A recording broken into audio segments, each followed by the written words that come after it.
Welcome back. My name is Don K. Preston. I am the president of Preterist Research Institute of Ardmore, Oklahoma. We are continuing our study of the resurrection of 1 Corinthians 15. What I've been sharing with you is a comparison between 1 Corinthians 15 and Romans chapter 8, where Paul discussed the birth pangs of Messiah, the concept of the tribulation immediately before the resurrection.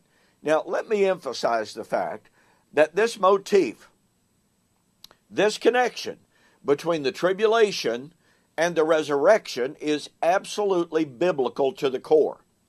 You know, it simply will not work to take the position of G.K. Beale, for instance, who believes the tribulation started in the first century and we're still in the tribulation. That's really nonsense. And I don't mean to be unkind at all. I respect Dr. Beale, a fantastic scholar in many ways.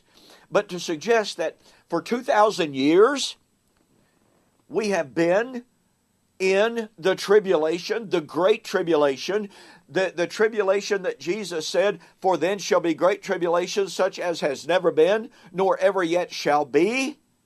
Really? Folks, the world is experiencing in many places some of the greatest peace, the greatest prosperity that the world has ever seen. Where is this great tribulation supposed to be anyway? You can't say, oh, well, the great tribulation has been in Israel for the last 2,000 years. It just doesn't work. The great tribulation was to be immediately after and directly linked with the appearing of the abomination of desolation. Matthew 24:15 and following. When you see the abomination of desolation spoken of by Daniel the prophet standing in the holy place, let those who read understand, then let those who are in Judea flee. Verse 21, for then shall be great tribulation such as has never been. Okay, that demands that the great tribulation is centered in Israel. You can't even make the argument that the great tribulation has been ongoing in Israel for the last 2,000 years. It doesn't work. And thus, when we see this absolutely indivisible, unbreakable, inseparable bond between the great tribulation and the resurrection,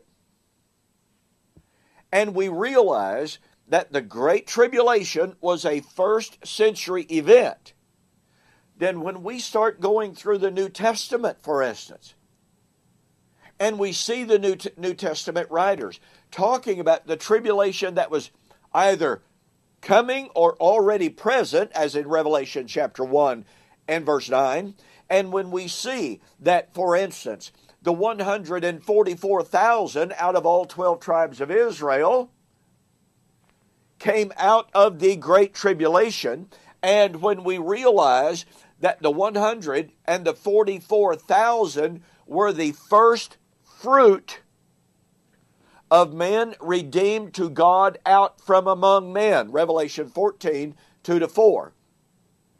Once again, that absolutely demands that the Great Tribulation was in the first century.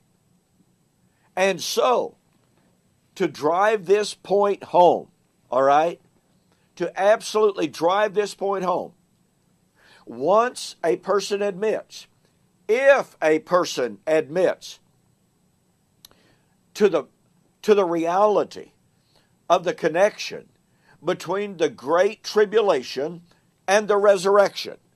Now notice, Matthew chapter 24, for then shall be great tribulation, such as has never been since the beginning of the world, nor ever yet shall be. Verse 29, immediately after the tribulation of those days, the sun will be darkened, the moon will not give its light, the stars of heaven shall fall from the sky, and the powers of the heavens shall be shaken, and they shall see the Son of Man coming on the clouds of heaven with power and great glory. Do you catch the power of that?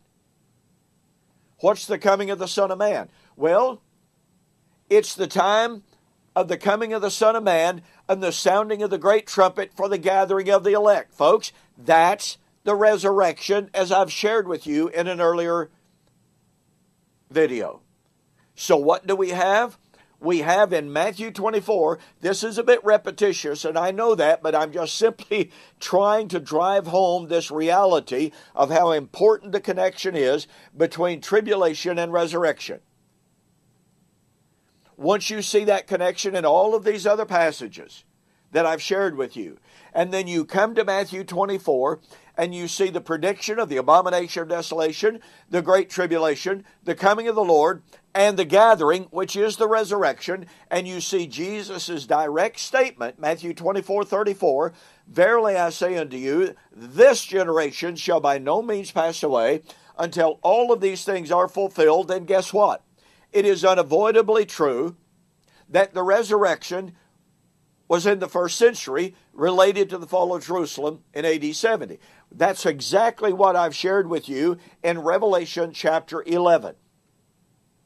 Now, we're going back to Revelation, and I'm going to share with you other passages in the book of Revelation that show to us, number one, the direct connection between the tribulation, i.e. the judgment on Jerusalem, and the resurrection, the time of salvation, the time of the kingdom.